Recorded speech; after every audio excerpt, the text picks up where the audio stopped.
She was the most dangerous patient in the entire psychiatric hospital. The nurse only thought she wasn't eating enough, but when the nurse recommended a full meal, she got kicked to the floor.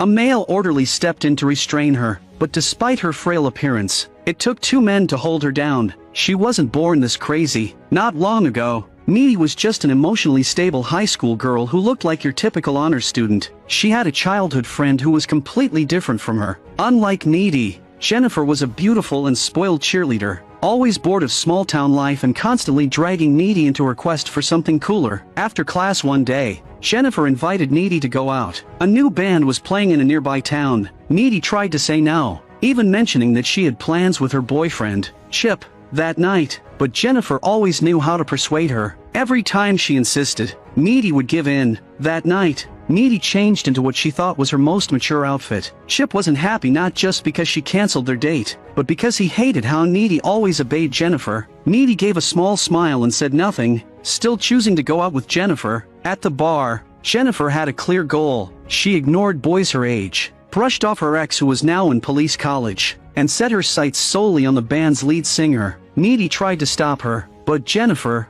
as always, did whatever she wanted. The singer didn't mind her advances at all. They hit it off quickly, but when Jennifer stepped away to get drinks, Needy overheard the guys whispering about her. They were talking shamelessly about Jennifer, even speculating about her sex life. Outraged, Needy stormed over and yelled at them, lying that Jennifer was a virgin and telling them to back off. She walked away, unaware that the lead singer was exchanging a loaded glance with his bandmate. Jennifer came back, and Needy warned her not to get involved with those creeps. But Jennifer didn't care. Young and reckless, she figured they just wanted sex and she was perfectly fine with that. When the show started, she eagerly pushed to the front row. Everyone was absorbed by the performance, everyone except Needy, who had seen their true nature. She noticed flames erupt in the corner of the stage, crawling up the pillars and into the rafters until the bar caught fire. The fire spread quickly. People panicked and fled. Jennifer stood there in a daze, only running when Needy dragged her out. Outside, still shaken, they were suddenly approached by the lead singer again. He spoke gently, pretending to comfort Jennifer while getting her drunk. Then he led her toward his van. No matter how much Needy pleaded, Jennifer seemed hypnotized and ignored her. Needy could only watch her friend climb into the van. Right before the door shut, Jennifer's face turned blank and confused, sending a chill down Needy's spine.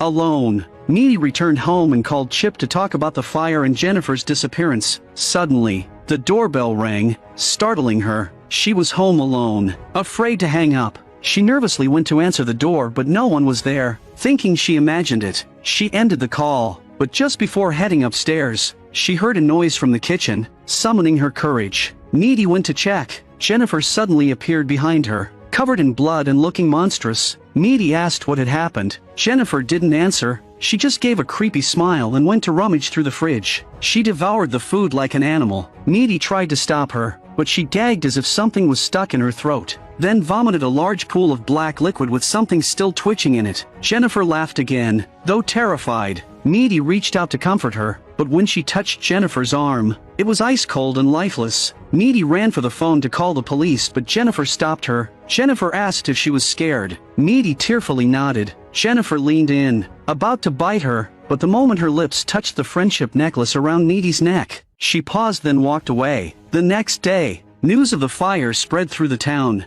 Everyone thought Needy was in shock from barely surviving, but Needy remembered a promise they made as kids. Back then, Jennifer had cut her hand, and Needy had sucked the blood to comfort her. Now looking at Jennifer perfectly fine, no signs of last night's horror, Needy began to doubt herself. But the filthy mess in her kitchen and the bloodstains on her hands told her it was all real. Then a teacher came in with terrible news. Several classmates and teachers died in the fire. As everyone mourned, Jennifer couldn't stop laughing. One boy cried uncontrollably. His best friend had died in the fire. After class, he stood alone by the field, overcome with sadness. Suddenly, Jennifer approached him. She comforted him, then placed his hand on her chest. Moments later, she led him into the woods. They made out for a while, but soon, he looked up and was horrified. Animals had surrounded them without warning. As he panicked, Jennifer just smiled. His screams echoed through the forest. When he was found, he'd been ripped open. His mother collapsed in grief. His father swore vengeance. Meanwhile, the real killer,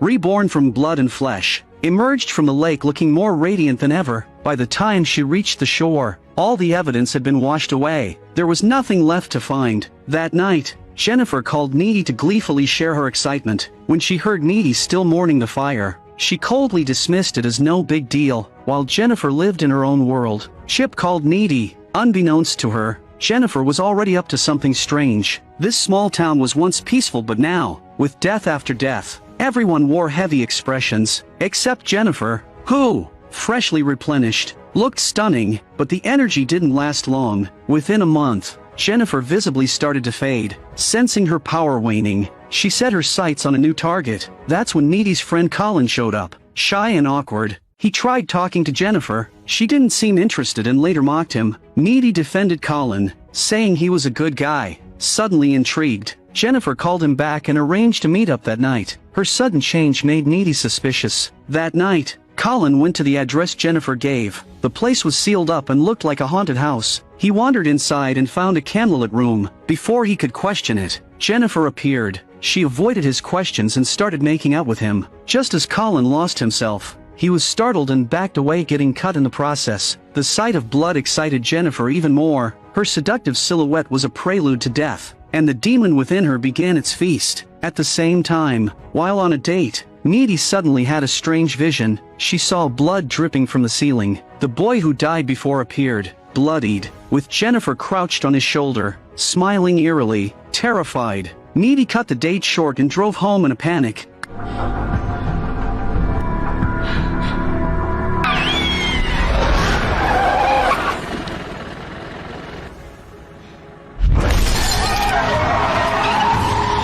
Collapsing on the couch, she suddenly remembered the night Jennifer was taken away. That's when everything started. As she lay in bed, Jennifer appeared beside her. She ignored Needy's fear and whispered comfortingly that she wouldn't bite. But then she crossed the line. Needy was drawn in at first but quickly snapped out of it. Pushing her away and demanding answers, Jennifer casually began to explain what really happened that night. She'd started to regain consciousness in the van. Afraid they would assault her, she lied, saying she was a virgin, begging them to let her go. But that lie was exactly what they wanted. They had found a ritual online. If they sacrificed a virgin to the devil, their band would become famous. They tied Jennifer up and lit torches, even as she begged for her life. They didn't stop, singing as they raised the knife. They completed the ritual. As Needy listened, tears ran down her face. She finally understood why the band became overnight stars, worshipped like gods. They had used Jennifer's life as a stepping stone to fame. But Jennifer didn't really die, and the band didn't know if they sacrificed the wrong girl, the demon would inhabit her body, feeding on flesh to stay alive. When Jennifer awoke, she instinctively went to find Needy, but she couldn't explain what happened, nor could she hurt her, so she fled.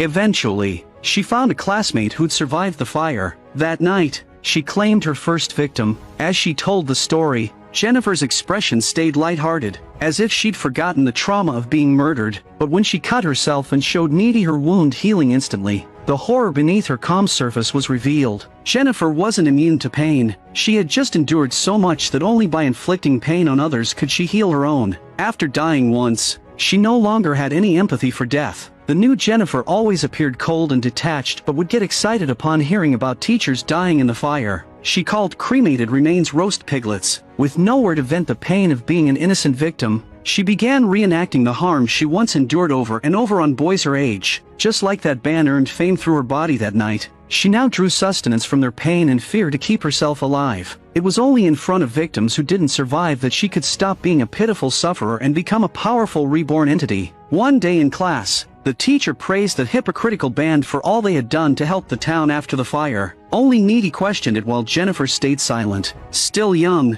she couldn't face the older, more famous predators, and could only let the pain seep deeper into her own wounds, not just on behalf of the dead but for their families, too. The next day, Needy went to Colin's funeral. His friends wrote poems in his memory, which only deepened his mother's heartbreak. Colin's mother tearfully expressed how much she missed her son. Her grief overwhelmed Needy, but she knew this wouldn't be the last funeral. At the school library, Needy found the full details of the ritual. She now understood that the demon had fused with Jennifer and that the only way to kill it was to stab her in the heart when she was at her weakest and hungriest. But could she really go through with it? Needy couldn't make up her mind. She calculated that Jennifer would strike again at the upcoming prom, so she went to Chip, told him everything, and warned him not to go. But Chip didn't believe her. The prom was the biggest night of the year for every student in town. That night, everyone dressed to impress, including a now starving Jennifer. She sat at her vanity table, staring at a smiling photo from the past, but her face was pale and gaunt. As she dabbed on foundation,